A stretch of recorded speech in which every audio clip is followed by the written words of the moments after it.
there's some good fights on there, and hopefully the card goes well. The Scottish guys do well, and it encourages them to keep coming back. Because when they come back here, it's good for all of us. And the MMA kind of business are in the field of MMA in this country. So I think it'll be a good card one night. Definitely. What about yourself, Stevie? Would you like to see other names from across the globe come to Scotland? Well, I think what the UFC are doing this time is they're giving the kind of Scottish fighters a chance to show how kind of like when they came the first time, we were just kind of new to the UFC and building our name. Like now that we've built our name, I think they feel like we're more deserving of being the big names on the card. Me and Jojo anyway, maybe not Paul, but yeah. So I mean, we've kind of went out there and beat some big names, and maybe deserved that spot to kind of be on the main card and stuff, and be one of those top fights rather than kind of one of the under fights from the last time. But I mean, like James said, I think at the end of the day, it's still going to be a good night. Fans are going to enjoy it. Hopefully, it's a good night for the Scottish and stuff. And there's possibly going to be another wee add to the card as well that we can't say too much about the now. But you can't do that to me, guys. You got to give me a clue. But if you want, but yeah, there's possibly an add. Possibly a hammer. Maybe a hammer making an appearance. Nah, that won't be. I don't think there's going to be a hammer, but there's maybe a wee thing getting added, but we're not 100% yet, so we'll just need to obviously wait and see, and hopefully it does. And excellent stuff. Again, I think either way, for us guys in Scotland, it's just great to see the biggest MMA promotion coming to our shores. Like you guys said, you've got the fans there who love your style, Stevie, that fighting style you've got, your heart, your determination. We all love you for it. And our last question for you, sir, is have you got a message for the Scottish fans come fight night? Yeah, just have a good night. Then I get in trouble. Then I drink too much. Behave yourselves. Nah, just I hope obviously you enjoy it, and if it's your first time, I embrace it. I mean, it's going to be a good night. It's one of the last time was like one of the most significant kind of highlights of my whole career, and yeah, it's going to be a good night. So just basically to the Scottish fans, have a good time. Excellent stuff. Stevie Ray, James Doolan, massive thank you for your time here, Martial Arts Chat. Thanks, mate. Thanks to Stevie and to James, and good luck to them come Sunday. Now we head to Wales, and it's been a long time coming for this interview. We've been eager to get the Pikey on the show for a while now, and here we have him, delighted to announce Brett the Pikey Johns of UFC Glasgow. That takes place on Sunday the 16th of July. It's at the SSC Hydro, and of course the greatest city in the world, Glasgow. I'm pleased to say joining us at this time is the Pikey, undefeated UFC bantamweight Brett Johns. Brett, how you doing, my friend? I'm very well. It's been a long camp, and I just cannot wait to finish it. And first, I'm looking forward to fighting in Glasgow for the first time, so that's going to be a new experience, and I'm really looking forward to it. Really am. We've got obviously some news that came in at just the tail end of last week with your opponent. We had Mitch Gannon there. The rumour was he was pulled out due to injury and replaced by Albert Morales. Tell us, how these things affect you, and if there's any changes or anything like that you need to make, Brett.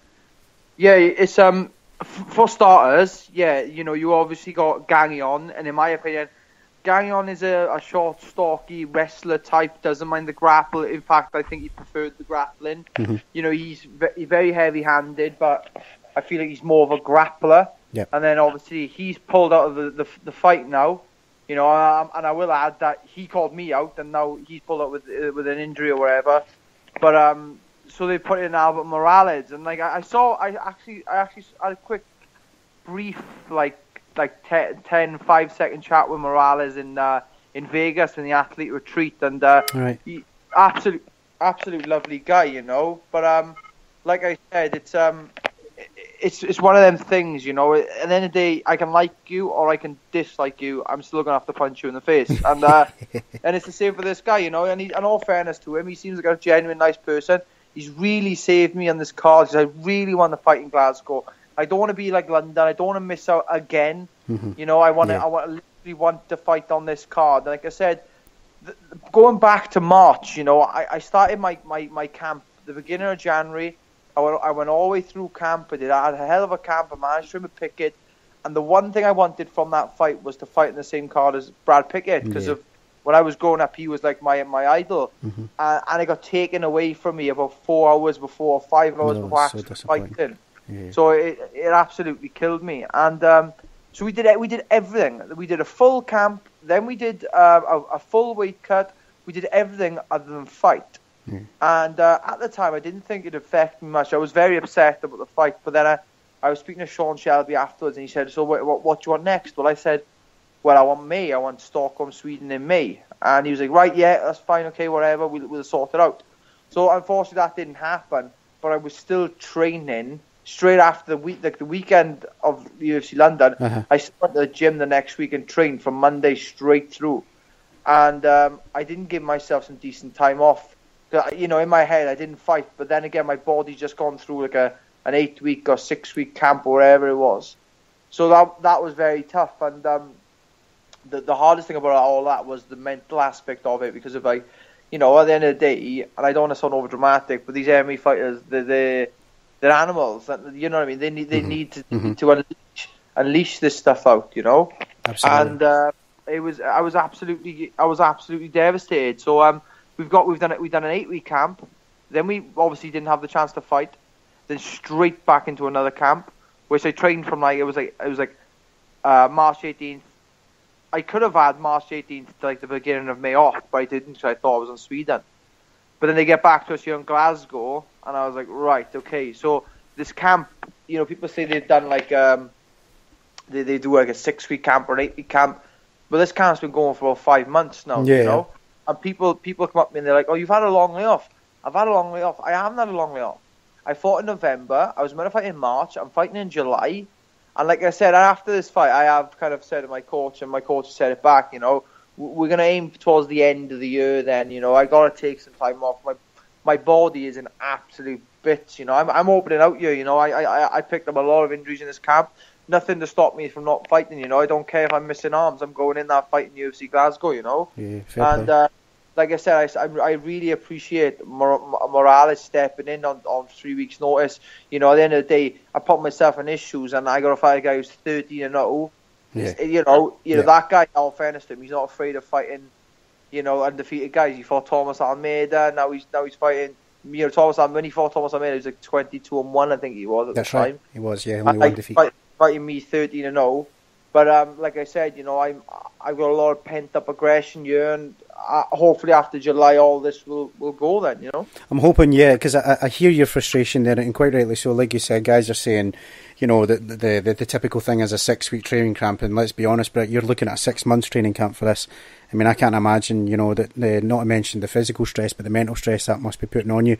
So, yeah, kudos to Morales for giving you this platform to vent some of that frustration out, for want of a better phrase. But we were just speaking prior to the show there about UFC Glasgow, and you were telling me there that you actually were trying to get on the card. The first time the UFC came to Scotland was about 2 years ago now. Talk to me about that and Marcus Brimage. Yeah, it was. I think it was like a week or two before I was actually scheduled to fight on Titan. Well, I did actually fight on Titan FC. It was to defend my my bantamweight strap on the same day as UFC Glasgow. We heard the pullout that happened with Brimage. I'm not sure. I think he was originally meant to fight Entwistle, I believe. I'm not 100% sure. Let's get back to that. I think it was that. And obviously he needed an opponent. So obviously we filled, like I said, you know, like the call-up. Before the actual real call-up we had, we must have been in talks with UFC was 6 or 7 times before that. Right. And this is one of them times. And, you know, I thought, all right, you know, this is going to be absolutely great. You know, we could potentially, like, obviously Titan FC would be, because they're a great company, they'd be cool with it. They'd be like, right, okay, we'd have to scrap our title fight. But, you know, at least he would look at the UFC. And they didn't end up choosing us. They ended up choosing Jimmy Rivera, who's on an absolute tear at the minute.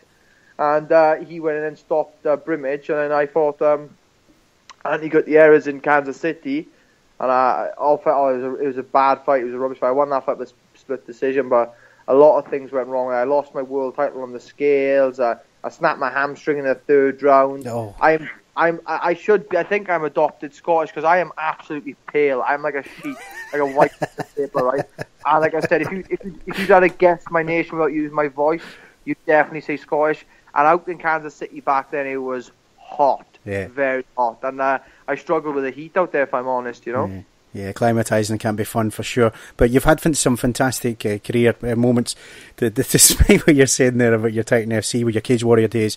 Particularly your fight against Will Watson, that was the first time I sort of put eyes on you.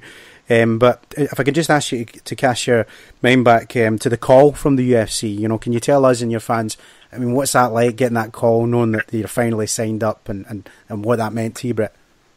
It's very difficult to put into words.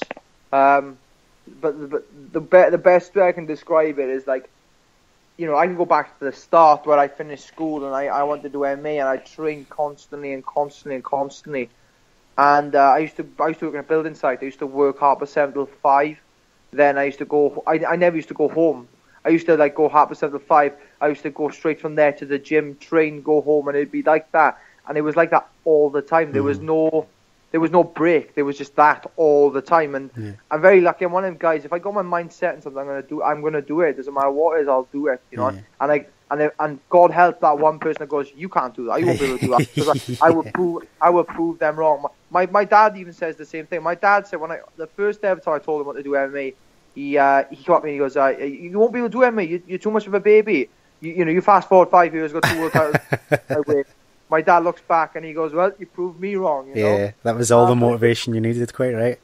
Exactly. And but like I said, going back to the question, it's always been a struggle for me. It's never been easy, you know. I am not like a lot of hype compared to other fighters. You know, I don't want to put the cliche, I didn't have no money, but I didn't have no money. You know, I quit work. I struggled for like 2 or 3 years after work. I lived in when people say, I live in the gym, and they brag about it. Like, them guys that say they do that, they don't actually, because they can't enjoy living in a gym. Because I actually did live in a gym, and it's awful. It's absolutely terrible. Yeah. I slept on my bed for like 6 weeks. Was 2 couches, 2 leather couches pushed together. That was my bed. And I remember, because he used to cash me out every time. I used to sleep upstairs in the Chris Reese Academy, and he'd have a skybox there. And I clicked on the Sky, and it'd always say the same thing. The Simpsons would be on, and I'd always want to watch it. And then I'd click on the Simpsons, and then I'd realise that he didn't have a Sky card. There was only BBC 1, 2, and ITV. And I absolutely killed it. And he called me out every single night, every night. And it's them stories. And then I fast forward to the call, and then I look back at the hard times, and I go, obviously the emotion would come out then. It was as if, like, you know, at the end of the day, I'm still not well off, but, you know, I bought myself a gift a few days ago. I bought myself a pair of Adidas Gazelles. I haven't bought myself shoes in 8 years. Right. They were the first pair of shoes I bought in 8 years. I bought myself an expensive jacket. You know, I haven't been able to do these things, and now I'm in a position where I can, and it's amazing. No wonder everybody wants to fight for the UFC, you know. Like, I'm on one of the smaller paychecks, and like I said, I'm very grateful for the opportunities I've had, even with the smaller paychecks. Don't get me wrong; it's not an $80 million fight with Mayweather. No. But I'm happy. I got a good life now. I've afforded. Like, I remember post UFC, so when I was going through my really bad phase and struggling, it was about 1.5 years ago. I had to sell my Peugeot 106 Independence. I had to sell it, and I sold it for £100. I basically scrapped it, you know. Yeah. And I've made the UFC. I've come out, and the first car I bought was a Peugeot 106. Really? You know, I keep my feet on the ground. Good. You know, like I said, you know, and I'm grateful to all the people back home in Swansea and Wales and in the UK. You know, I get some big support everywhere, you know. Yeah, you've got a lot of fans out there, that's for sure. And that night you debuted, both yourself and Jack Marshman getting victories. The Welsh had arrived, and I'm sure you're no doubt proud of that, mate. Talk to me, Brett. What's the MMA scene like in your home country, Wales? It was very quiet, you know, and obviously at the time, Wales were playing Japan in rugby, and obviously the national sport here in the UK is either football or rugby. Big deal. Especially after this time last year in the Euros, you know. And like I remember Wales